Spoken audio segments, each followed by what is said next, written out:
নমস্কার, সবাই কেমন আছেন? আশা করি সবাই ভালো আছেন। যে গরম পড়িছে, গরমের মধ্যে রাঁধতে ইচ্ছা না হলেও উপায় নেই, রান্না তো করা লাগবেই। আর এই যে আমি কিন্তু রান্না করে চলে আইছি। আর হলো এখন কড়াইতে কিন্তু তেজপাতা, জিরে আর পাঁচফোড়ন দিয়ে দিছি, আর একটু আদা বাটা, জিরে বাটা দিয়ে দিছি, দিয়ে আবার হলুদ, লবণ, ঝালের গুঁড়ো দিয়ে দিলাম, দিয়ে মশলাটা কিন্তু তেলের পরে ভালো সুন্দর করে কষায় নিচ্ছি। আর কষায় নিতে নিতে এর মধ্যে একটুখানি চিনিও দিয়ে দিছি। এখন হলো রানবো কাঁঠালের ইঁচড়। তা আমি আবার ওই কাঁঠাল হলো কাটিয়ে ধুইয়ে তারপরে সেদ্ধ করে জল জড়াই থুয়ে দিছি। আর এখন এই সেদ্ধ করা ইঁচড়গুলো এখন এই যে মশলার মধ্যে দিয়ে দিচ্ছি। মশলার মধ্যে দিয়ে ভালো সুন্দর করে কাঁঠালের ইঁচড় কয়টা কষাই নেব। ভালো সুন্দর করে কষাই না নিলেই পরে খাতি ভালো লাগবেন না, ওই জন্যই কষাই নিচ্ছি।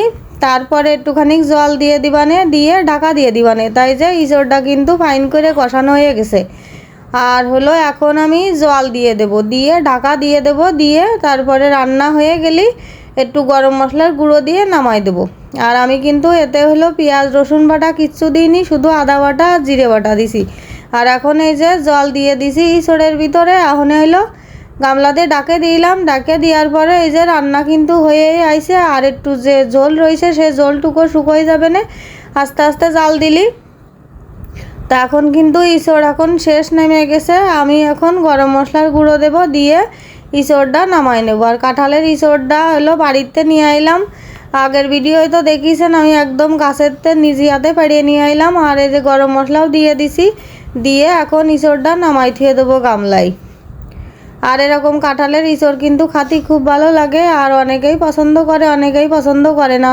তা কাঁঠালের এই ইঁচড়টা কিন্তু আমার বড় ছেলের জন্যই বেশিরভাগটা রান্না করা, কারণ ওর খুব পছন্দ কাঁঠালের ইঁচড়। আর এমনি সবাই কম বেশি পছন্দ করে, তারপরেও আমার বড় মনু বেশি পছন্দ করে।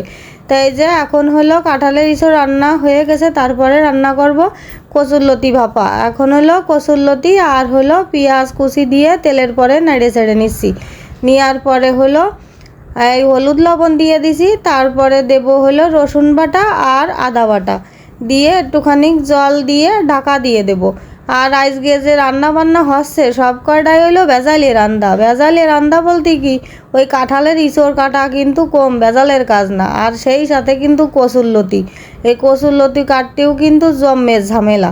এখন ঝামেলা হলেও কিন্তু খাতি, কিন্তু এইগুলোই খাতি ভালো লাগে। আর যে রান্নায় যে বেশি ঝামেলা সেই রান্নায় কিন্তু বেশি খাতি ভালো লাগে। তা যাই হোক, এই যে কচুরলতিটাও কিন্তু বেশ একটু কষাই নিছি, নিয়ে এখন খানিকটা জল দেব, দিয়ে কচুরলতিটা রান্না করে নেব। এখন এই যে জাল দেব বেশ খানিকক্ষণ, এই জাল দিয়ে এখন ঝোল শুকোই ফেলাইছে। এখন কিন্তু এই যে কচুরলতি ভাপাটা হয়ে গেছে। এখন এর মধ্যেই হলো একটুখানি গরম মশলার গুঁড়ো দেব, দিয়ে নাড়িয়ে চেড়ে কচুরলতিটা নামাই দিয়ে দেবো। আর কচুরলতি আর হলো এদিক কাঁঠালের ইঁচড়, আর এরপরে হলো মাংসটা রান্না করব, খাসির মাংস। আর মাংসটা রান্তাম না, একটু ডাল রান্না করলে হয়ে যেত, কিন্তু ওই আমার ননদের বড় ছেলেটা আইছে, তো ওই জন্য একটু খাসির মাংস না রানলে কি আর হয়, সেই জন্যই খাসির মাংসটা ওর জন্যই রান্না করতেছি। মানে আমার ননদের ছেলের উদ্দেশ্যে সবাই আমরা খাওয়া দাওয়া করবানে, নাই তো আবার কবেন কি ননদের ছেলের জন্যই একার জন্যই রাঁধতেছি, আমরা কি খাবো না নে, খাবানে আমরা সবাই খাবানে।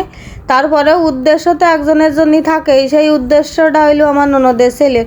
তানে কিন্তু এই যে কাঁঠালের ইঁচড়, কচুরলতি, তারপরে হলো খাসির মাংসের ঝোল, রান্নাবান্না সব কিছুই হয়ে গেছে, টেবিলে আমি নিয়ে আইছি।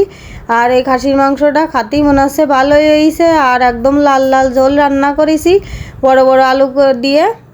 আর এখন সবাইরে খাতিলতি দিয়ে দেবো। তা আমার এই ভিডিওটা যদি আপনাদের কাছে ভালো লেগে থাকে, অবশ্যই লাইক কমেন্ট শেয়ার সাবস্ক্রাইব করবেন। সবাই ভালো থাকবেন, টাটা।